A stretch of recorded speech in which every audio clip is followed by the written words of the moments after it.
Welcome to Module 3 of Introduction to Traumatic Stress and Trauma-Informed Care. We're going to pick up at core concept number 7, which talks about the protective and promotive factors that may reduce the adverse impact of trauma in the lives of children. So these factors may be things that children have internally, and they may also be things that their environment is able to provide. And their presence and strength may certainly impact how well children might recover, or even perhaps the development of traumatic stress to start with. So here's a brief list of some of the things that support resilience. The first is family support. That we know children who are believed, whose families are able to be supportive and understanding and help them with the strategies and skills they need to recover, tend to do better. Peer support talks about children's engagement with positive pro-social peers, whether it's in school or extracurricular activities.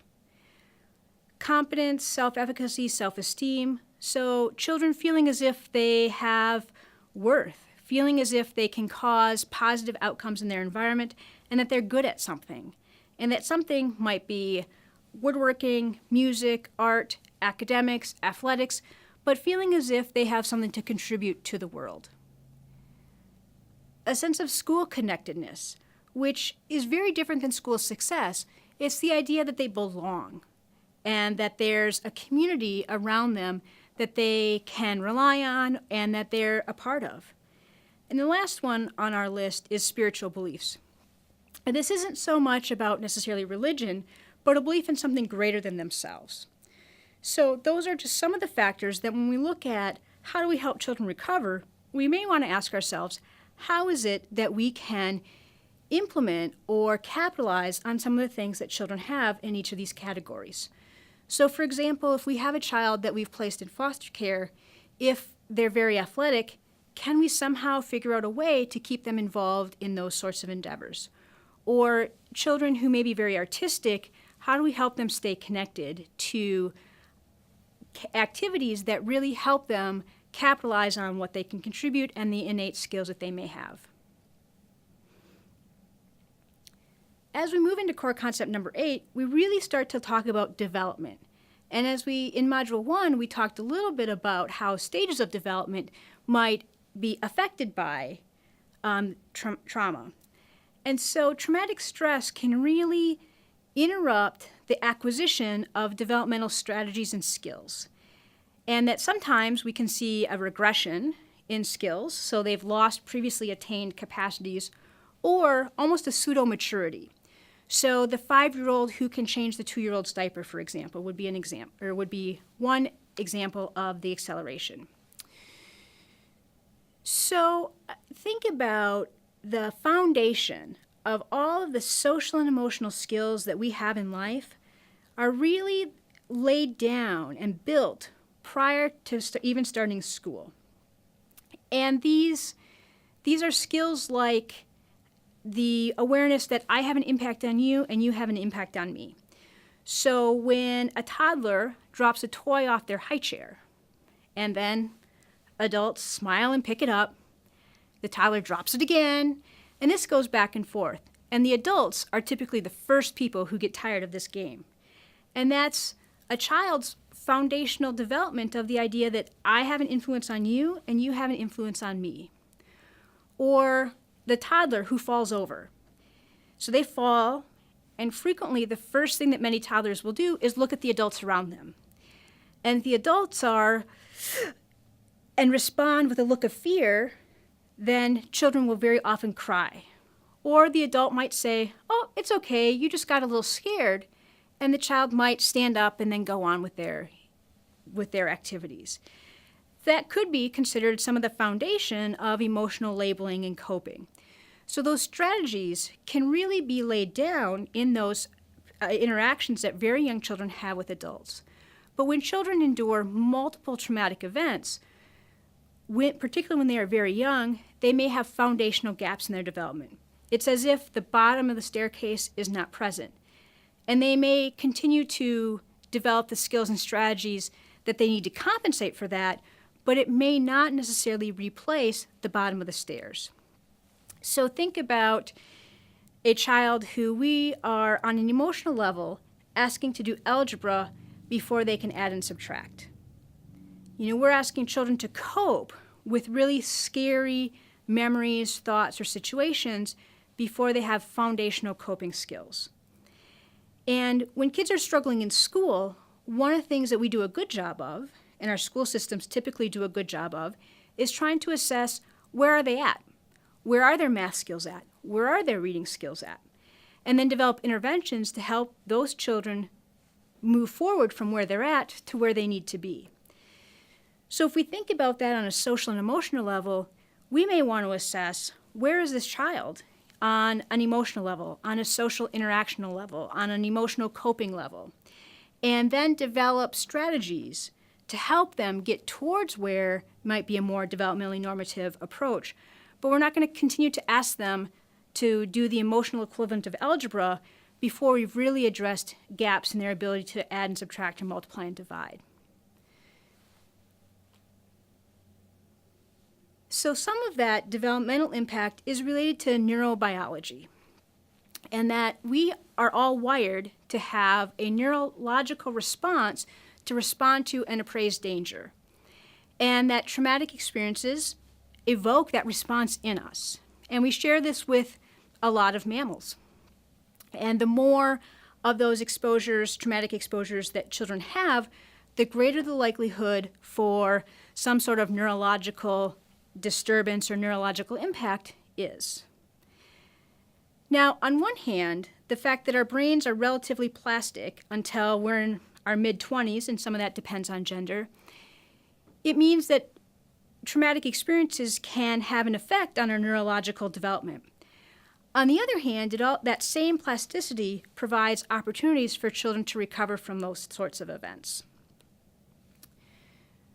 So if we think about trauma and the brain, that for children who have experienced a lot of ongoing chronic or complex trauma in their life, they may have changes in their stress hormones and things like cortisol, similar to adults who have returned from combat or children who grew up in Romanian orphanages. So understanding that helps us also recognize that their behavior may not just be about choices that they're making. There really may be a neurological background to why it is that they're doing what they're doing. And that we in some ways need to help them retrain their brains just as much as we need to help them make better choices. So from that kind of neurological idea and the developmental neurology, we learn through our experiences. Our experiences shape our reality. So I want you to imagine that you are out hiking on a nice spring or fall day and you see a snake. Think about what your automatic reaction is. Now, some people are going to want to pick up the snake or look at the snake, and other people are going to scream, run away, and react in a more frightened dynamic. So just pay attention to what you think your response will be and what you think your body will feel like. So then imagine that a week or so later, you're out walking in a very similar place and you see a dropped garden hose. What's your first reaction?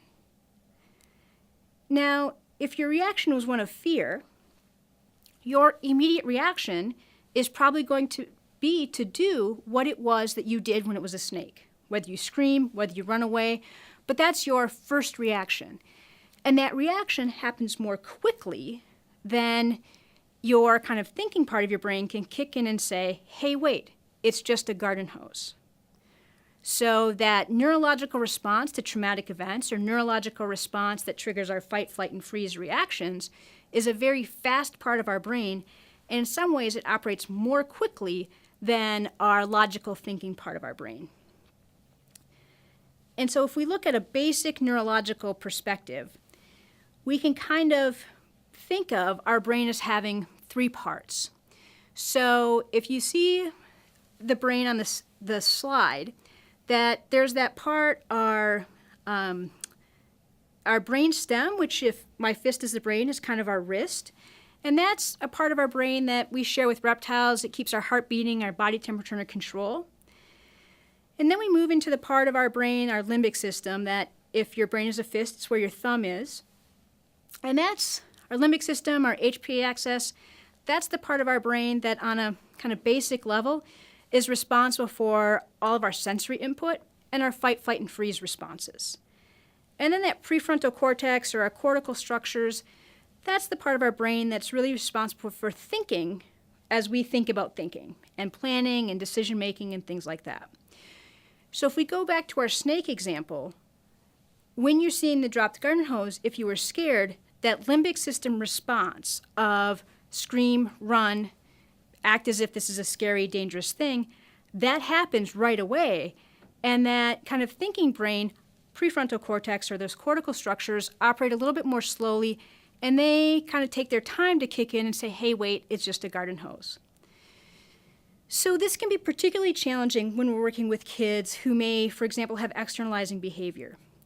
So I want to step away from children for a second, and I want you to think about adults who are being trained in the military. So one of the things that happens is in the military, they train and train and train in really adverse conditions. And if you ask people who have been in the military why they do that, often they will tell you it's about creating muscle memory, right? It is about creating these automatic reactions to very high-intensity, high-stress situations. And the need for that is when you are in combat, when you are in a high-intensity and high-stress situation, if you pause to think, it could be very dangerous to you. And so essentially, we have children who have experienced traumatic events whose brain responds and has been taught to respond or conditioned to respond in the same way that our military practices to respond, right? It responds in this kind of automatic way that really occurs kind of outside of logical decision making. So this, I think, means two things when we're interacting with children who have experienced traumatic stress. One is that when they are escalated, what adults tend to do is talk a lot. And what that means is that you have this limbic system that's really lit up and brains are really kind of on fire with all of this fight, flight, and freeze response, and adults are talking. But it's as if the adults have become the teacher on Charlie Brown. And all the kid hears is want, want, want, want, and they can't make sense of anything because they really need to quiet their brain down before they can make good decisions. The second dynamic that I think is important to be aware of is, particularly as kids get older, we'll have kids who may have externalizing behavior. So let's say their kind of reaction, their fight, flight, and freeze reaction is to fight, right? I'm going to hurt you before you hurt me. And we can teach them all of the anger management skills that we can think of. And in fact, they can get really good at it, and they can maybe teach us those same anger management skills. But then the situation comes up with a peer, and they resort to those old coping strategies. And then we can view, like, why didn't they try? Why aren't they doing what they know they should do? Well, it may be because that when that limbic system gets activated, that kind of thinking part of their brain takes a vacation. It goes out to lunch, and it's not online. So before we can ask them really to use that skill, we also need to help them regulate or calm down that limbic system and HPA axis. And that may be things like teaching them mindfulness strategies, coping skills, grounding, different tools to try to get back and present in the moment and do a more realistic appraisal of threat than one that's based on the snake you saw 2 weeks ago. So there's certainly much more to say about the neurological impact of trauma and our neurological responses to traumatic stress, and I would encourage you to look up additional resources on the nctsn.org website. And this will conclude Module 3 of Introduction to Traumatic Stress and Trauma-Informed Care.